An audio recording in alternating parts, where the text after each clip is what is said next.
Hello students, I am Dheeraj back with another video of plants, function and their structures. 7th SSC Maharashtra board.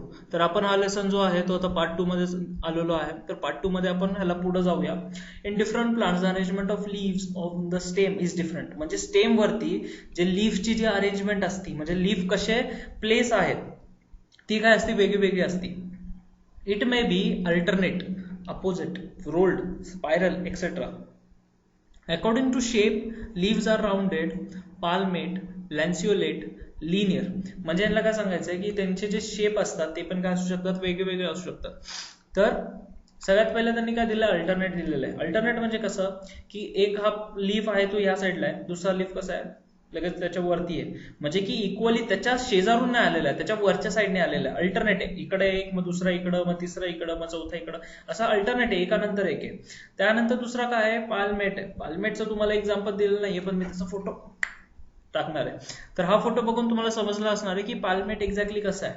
लॅन्सिओलेट आपण तिथं नव्हतो चाललं, आपलं opposite चाललं होतं, सॉरी. सगळ्यात पहिलं होतं अल्टरनेट झालेलं आहे. त्यानंतर आहे अपोजिट म्हणजे इथं दिलेलं तुम्हाला इमेज. तर अपोजिट कसं आहे की इथं एक लीफ आहे, त्याला जॉईंट त्याच्या शेजारनं दुसरी एक लीफ आहे, ते झालं अपोजिट.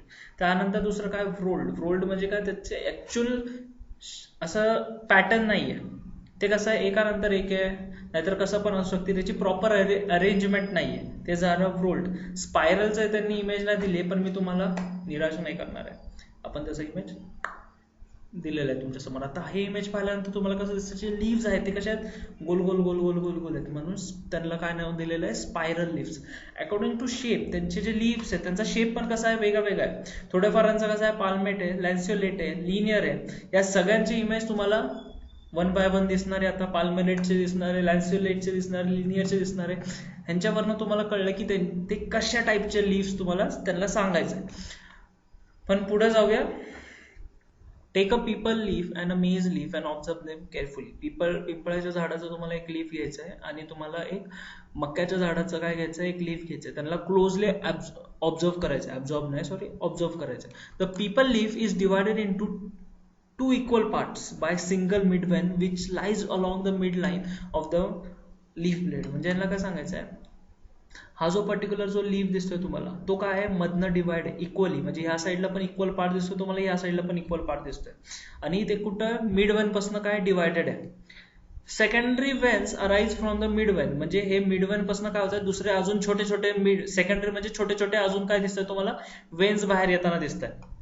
वेन्स म्हणजे काय, शिरांसारखं. They are branched and form a network of reticulum, म्हणजे ते काय होतात, ब्रांच, जसे झाडाचे कसे ब्रांचेस असतात त्यासारखे ब्रांचेस येतो तुम्हाला दिसतात, बरोबर आहे. आणि तसे ब्रांच काय करतात, ते फॉर्म करतायत आणि एक त्यांचा स्वतःचा नेटवर्क काय करतायत, क्रिएट करतायत. On the other hand in leaves of maize all the veins are parallel. पण मेजच्या लीव्ह मध्ये तुम्हाला काय दिसतात, सगळे जे वेन्स आहेत ते काय आहेत, पॅरलल आहेत. ते असे कसे आहेत, वाकडे कसे पण नाही गेलेत ह्या लीफ सारखे, ते कसे आहेत, एकदम सरळ आहेत. Running from the leaf base to the leaf apex, ते कुठनं जे त्याचं जे लास्ट म्हणजे जिथनं लीफ बेस, तुम्हाला लीफ बेस पाठीमागच्या व्हिडिओमध्ये मी सांगितलं होतं, लीफ बेस काय होतं, जिथनं लीफ चालू होतं तिथून ते त्याचं जे स्टार्टिंगचं जे टोक आहे, जसं अपेक्स आहे तिथपर्यंत ते काय होत आहेत, पॅरलली वरती चाललेत. Thus the people leaf blade has reticulate venation and the maize leaf blade is parallel venation. Reticulate म्हणजे एक्झॅक्टली काय, डिवायडेड. म्हणजे तुम्ही जेव्हा पीपल लीफला बघताय तर हे जे त्याचे जे वेन्स आहे त्यांनी काय केलं, अख्ख्या पीपल लीफला डिवाइड केलेलं आहे. बट मेज लीफ जेव्हा तुम्ही ऑब्झर्व करणार त्याच्यामध्ये तुम्हाला काय दिसतंय की हे पॅरलल वेनेशन आहे. ह्याच्यामध्ये सगळे जे लाईन्स काय दिसतात तुम्हाला, एकमेकांना पॅरलल दिसत आहेत, हे जॉईंट होताना दिसत आहेत, काय इंटरसेक्ट करतात काय एकमेकांना, नाही, ते जॉईंट नाही होते, ते काय करतात, ते सगळे काय पॅरलल आहेत, हे त्यांना एक्झॅक्टली सांगायचंय. आता आपण पुढे जाऊया लेसनच्या. आता आपण आलोय फ्लावर वरती. हा जो पर्टिक्युलर टॉपिक आहे तो खूप म्हणजे तसं बोललं तर इम्पॉर्टंट आहे, याच्यावरती क्वेश्चन्स पण भरपूर सारे येतात, तर नीट लक्ष देऊन बघा. Flowers may have a long or a short stalk called pedicel. म्हणजे त्याचा जो स्टॉक आहे इथला वाला, हे जे तुम्हाला ग्रीन दिसतं ना त्याला पेडिसल बोलतो आपण. तर हे जे ग्रीन असणार आहे ते कुठनं स्टार्ट होतं, ते होतं एका स्टेमला अटॅच असतं आणि ते पुढे जाऊन काय होतं, स्प्रेड आउट होतं. One end of the pedicel is attach to the stem. एक साइड कुठं अटॅच आहे, ती स्टेमला अटॅच आहे. The other end of the pedicel is expanded and swollen. म्हणजे त्याचा जो दुसरा पार्ट दिसतोय तुम्हाला, तो कसा दिसतोय तुम्हाला, एक्सपांड झालेला दिसतोय, असं पसरलेला दिसतोय. बरोबर आहे. It is called receptacle a hollow object use to contain something. म्हणजे ते काय दिसतंय तुम्हाला, रिसेप्टेकल दिसतंय. रिसेप्टेकल म्हणजे काय की ते स्प्रेड आउट झालंय आणि ते काय आहे, मोकळे आतमधनं मोकळा असल्यामुळे काय होतंय, आपलं जे हे इथला हा जो पार्ट दिसतोय तुम्हाला रेडवाला, तो काय करतोय, त्यांनी धरून ठेवलेला आहे. Petals and other parts of the flower are supported by the receptacle. म्हणजे पेटल्स झाले आणि जे पण बाकीचे पार्ट जे आहेत ते कोण पकडून ठेवतंय, हे वाला जो तुम्हाला ग्रीन कलरचा जो पार्ट दिसतोय तो पकडून ठेवतोय त्यांना. Calyx, corolla, androecium, gynoecium are different parts of the flower. हे सगळे काय झाले, वेगवेगळे पार्ट झाले. कशाचे, फ्लावर्सचे. कॅलेक्स, आता हे सगळे पार्ट्स त्यांनी वन बाय वन एक्सप्लेन केलेले आहेत. Calyx, in the bud condition the petals are covered by leaf like parts called sepals which are green in colour. They form a calyx. त्यांनी काय सांगितलंय, हा जो बर्ड आहे, हा जो पर्टिक्युलर ह्या जो बर्डचं नाव असणार आहे, ह्याचं नाव दिलंय त्यांनी कॅलेक्स म्हणून. हा जो कॅलेक्स असतो तो काय असतो, ग्रीन इन कलर असतो आणि तो काय करतो, फ्लावरला सपोर्ट करतो. Corolla, this is made up of colourful parts called petals. Petals जे आहेत हे तुम्हाला जे दिसत आहेत, ज्याला आपण काय बोलतो आपण यांना, पंख नाही, प वरनं बोलतो आपण त्यांना काहीतरी, पाकुळ काहीतरी असंच काय, मला आठवत नाही सिरियसली, सॉरी. मग हे जे पेटल्स आहे त्यांना आपण काय बोलणार, करोला बोलणार. Observe the shape, colour and smell of the corolla of various flowers like rose, chrysanthemum, hibiscus, mogra, kanher, टगार. म्हणजे त्यांनी काय सांगितलंय, हे जे तुम्हाला पेटल्स दिसतात ते वेगवेगळ्या फ्लावर्सचे तुम्ही बघा एकदा, आणि प्रत्येक फ्लावरचं तुम्हाला काय दिसणार आहे की पेटल्स काय असणार आहे, ते डिफरंट असणार आहे. प्रत्येक फ्लावरचा पेटल सेम असू शकतो का, बिलकुल नाही. दुसऱ्या फ्लावरचे पेटल्स डिफरंट असतात, फक्त सेम स्पीसीजचे असणार. म्हणजे रोज व्हाईट असेल आणि रेड असेल तर त्यांचे पेटल्स ऑब्व्हियसली थोडे तरी सिमिलर असणारच आहे, काही डाऊट नसतात. Androecium, this is the male reproductive part of the flower. It consists of stamens. Each stamen is made up of anther and filament. म्हणजे हा फ्लावर चा मेल जो पार्ट असणार आहे तो कुठला आहे, तो आहे अँड्रोशियम. म्हणजे हा वाला तुम्हाला जो पार्ट दिसतोय हा वरचा. तर अँड्रोशियम मध्ये कुठले कुठले पार्ट्स असतात, तर त्याच्यामध्ये असतो अँथर आणि फिलामेंट. हे जे तुम्हाला इथे येलो दिसत आहे ह्याला बोलणार आपण अँथर, आणि त्याचे जे अंड्या दिसत आहेत त्याला आपण बोलणार फिलामेंट्स. मग अँथर आणि फिलामेंट्स या दोन गोष्टींनी बनतो आपला अँड्रोशियम, जो आहे male reproductive part. Gynoecium, this is the female reproductive part of the flower. This is made up of carpels. Carpel consist of stigma, style and ovary. म्हणजे गायनोशियम हे कशाने बनलेलं आहे, कार्पेल्सनी बनलेलं आहे. कार्पेल्सचे 3 वेगळे टाईप आहेत, ते आहे स्टिग्मा, स्टाईल आणि ओव्हरी. स्टिग्मा आहे जे वरचा इथला जो तुम्हाला छोटा रेड पार्ट दिसतोय, त्याचा फोटो पण, ह्या सगळ्यांचे फोटो तुमच्या समोर दिसतच असणार आहे. स्टिग्माचे काय आहेत, हे रेड छोटे पार्ट्स आहे. स्टाईल म्हणजे काय, ही मोठी जी ट्यूब तुम्हाला दिसते त्याला आपण स्टाईल बोलणार आहे. आणि हा इथं जो पार्ट दिसतो तुम्हाला व्हाईट मध्ये त्याला ओव्हरी बोलतो आपण. ओव्हरीचा पण एक चांगला फोटो आहे जो तुमच्या समोर आता येणार आहे, आला तुमच्या समोर आता. मग इथं तुम्हाला जे तिथं छोटे व्हाईट जे छोटे गोष्टी दिसत होते त्याला काय बोलणार आपण, एग. त्या एगला जेव्हा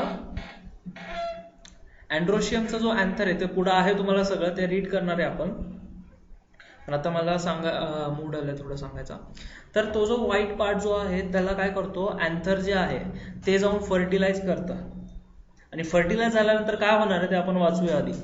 take a vertical section of hibiscus flower with the help of a sharp blade by cutting the flower vertically from stigma to the pedicel. Both section of flower will be seen to have the same structure. म्हणजे त्यांनी काय सांगितलंय, एक blade घ्यायचा, जे तुम्ही बिलकुल नाही घेणार आहे, तुम्ही काय करणार आहे तुमच्या पेरेंट्सला सांगणार आहे तसं करायला. हिबिस्कसचा एक फ्लावर घ्यायचा आहे, हिबिस्कसचा फ्लावर घेऊन त्याला मधून कट करायचा आहे. जेव्हा तुम्ही त्याला मधून कट करणार तर तुम्हाला काय दिसतंय की त्याचा इकडचा जो पार्ट आहे आणि इथला जो पार्ट आहे तो काय आहे, इक्वल आहे, सेम आहे, एक्झॅक्ट आहे. कळत आहे. After maturity, anthers burst and the pollen grains which are released fall on the stigma. म्हणजे मॅच्युअर झाल्यानंतर, म्हणजे तो इन शॉर्ट मोठा झाला, फ्लावर एकदम मोठा झाला, छोट्यापासून मोठा झाला, तेव्हा काय होत आहे की अँथर जे आहे ते बस्ट होतं. हे जे तुम्हाला येलो येलो दिसतंय ते काय होतं, बस्ट होतं, बूम. बस्ट झाल्यानंतर काय होतं, त्याच्यामध्ये असतात पोलन ग्रेन्स. ते येलो असतात, ते खूप छोटे छोटे छोटे छोटे असतात. तर ते काय असतात, ते बस्ट होतात आणि हवेमध्ये मिक्स होतात. आणि मग जेव्हा एअरमध्ये ते मिक्स होणार तर ते येणार स्टिग्मावरती. आणि जे स्टिग्मा आहे ते काय असतं, खूप चिपचिपा असतं. ही जी प्रोसेस आता तुमच्या समोर झाली, म्हणजे अँथर बस्ट झालं आणि ते स्टिग्मावरती येऊन बसलं, कशामुळे, एअरमुळं, त्या प्रोसेसला आपण बोलणार pollination. Due to pollination ovules in the ovary get fertilised. आता हे जे स्टिग्मावरती जेव्हा ते येणार आहे, काय हे जे पर्टिक्युलर जे तुम्हाला दिसतं आता समोर, काय बोललो मी आता, अँथरचा जो येल्लो पार्ट होता तो हवेनी उडून स्टिग्मावरती आलाय. मग स्टिग्मावरती आल्यानंतर तो स्टिग्मामधनं ट्रॅव्हल करणार, ह्या ट्यूबमधनं खाली खाली खाली येणार ओव्हरीमध्ये, जिथं काय असणार आहे, एक्सेल्स. तर अँथरचा जो पोलन ग्रेन आहे तो ओव्हरीच्या एक्सेल बरोबर काय होणार, फर्टिलाइज होणार. म्हणजे काय होणार, हे आपण फर्टिलाइज होणार, म्हणजे मेल पार्ट आणि फिमेल पार्ट जे आहे ते एग सेल आणि जो पोलन ग्रेन आहे तो काय होणार, फर्टिलाइज होणार.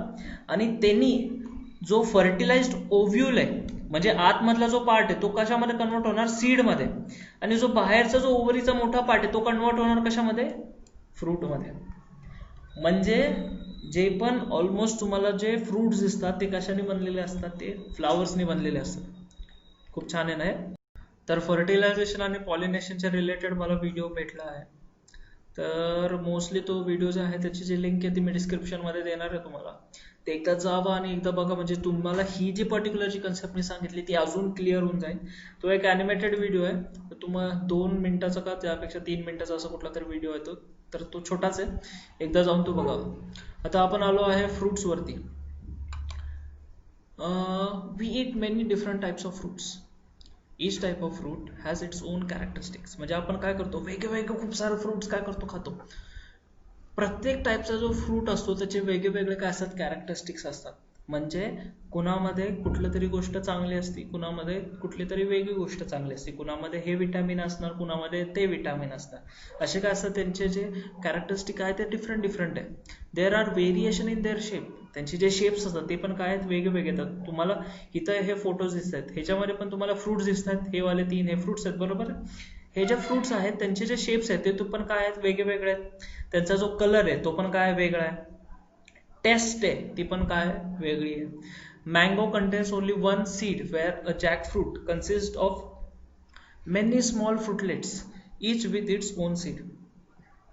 आता जे तुम्हाला माहिती आहे, हा जो मँगो आहे त्याच्यामध्ये किती, एकच काय असती, सीड असते, म्हणजे कोय आपण त्याला बोलतो, ती काय असते, एकच असते. पण जॅक फ्रूट म्हणजे फणस, त्याच्यामध्ये काय असतात, भरपूर सारे छोटे छोटे फ्रुटलेट्स असतात. म्हणजे त्याच्या आतमध्ये पण छोटे छोटे फ्रुट्स असतात आणि त्याच्यामध्ये भरपूर काय असतात, सीड्स असतात. Observe the fruits of ber, zizyphus, mango, chikoo, apple etcetera. ह्या सगळ्यांचे फोटो, जिजिपसचा जो फोटो आहे तो तुमच्या समोर आता येणार आहे, हा तुमच्या समोर आले आता. तर ह्याचा जो ह्याचा फोटो, मँगो जे आहे तर तो तुमच्या समोर आहे, चिक्कू पण तुम्हाला सगळ्यांना माहिती आहे, ऍपल पण माहिती आहे, बरोबर आहे. व्हॉट डू यू ऑब्झर्व, आपल्याला त्याच्यामध्ये काय दिसतं, each fruit has a different skin or shell. प्रत्येक फ्रूट काय आहे, त्याचं जो हे काय बोलतात ते शेल आहे नाहीतर स्किन आहे. स्किन त्याची काय असणार आहे, म्हणजे त्याची जी कव्हरिंग आहे ती काय वेगळी आहे. ते काय फ्लेशी पार्ट अँड सीड, म्हणजे त्यांची स्किन झाली, नाहीतर कधी कधी थोडंफारांना शेल असतो, त्यांचा जो फ्लेशी पार्ट असतो, नाहीतर त्यांचं सीड झालं. फ्लेशी पार्ट म्हणजे जे आपण आता मँगोमध्ये आपण जे आंबा म्हणून जे खातो मेन, त्याला आपण फ्लेश बोलणार ते. आणि सीड हे काय असते, प्रत्येकाची साईज झालं, हे सगळं शेप झालं, ते काय असणार आहे, वेगवेगळं असणार आहे. In the case of fruits like cashew, it's seed is outside the fruit. आता कॅशूचं त्यांनी काय घेतलं एक्झाम्पल, तर त्याचं जे सीड आहे, आता हे तुमच्या समोर दिसतंय, त्याचे जे सीड आहे ते काय आहे, फ्रूटच्याच बाहेर आहे. आपल्याला काय माहिती की फ्रूटच्या आतमध्ये काय असतं, सीड असतं, पण ह्याचे जे सीड आहे ते काय आहे, फ्रूटच्या बाहेर आहे. Soak the seeds of pea, wheat, rice, jawar, groundnut in water for 3 to 4 hours. Press the seeds with your fingers and observe them. Which seed get divided into 2 equal parts. त्यांनी काय बोललंय की तुम्ही पी झालं, wheat झालं, rice झालं, जवार झालं, या सगळ्यांना काय करा, तुम्ही पाण्यामध्ये 3 ते 4 तास भिजवा आणि त्यानंतर त्याला काय करायचं, बोटाने प्रेस करायचंय, दाबायचंय. दाबल्यानंतर तुम्हाला काय दिसतं की त्यांचा प्रश्न आहे की त्याचे 2 इक्वल पार्ट्स मध्ये ते तुटतंय का हे बघा. Seeds which get divided into 2 equal parts are dicotyledons. म्हणजे जे 2 पार्ट्स मध्ये तुटतायत त्याला बोलतो आपण डायकोटिलेडॉन्स. डायकोटिलेडॉन्स आता जस्ट एक तुमच्या समोर फोटो येणार आहे. आणि जे बी सीड्स आहेत जे तुटत नाही त्याला आपण काय बोलणार, म्हणजे सिंगल राहतात तसेच राहतात 2 पार्ट्स मध्ये इक्वली ते काय होतात, ब्रेक नाही होत, त्याला आपण काय बोलणार, मोनोकॉटिलेडॉन्स. हा जो पार्ट आहे मी तुम्हाला आधीच्या व्हिडिओमध्ये तुम्हाला झालेला आहे, परत आपण रिवाइज करतोय. आय होप हा तुम्हाला लेसन आवडला असणार आहे. बाय. इफ तुम्हाला हा लेसन आवडला आहे तर लाईक करा. इफ तुम्हाला तुमच्या फ्रेंड्सला हा लेसन दाखवायचा असणार आहे तर शेअर करा.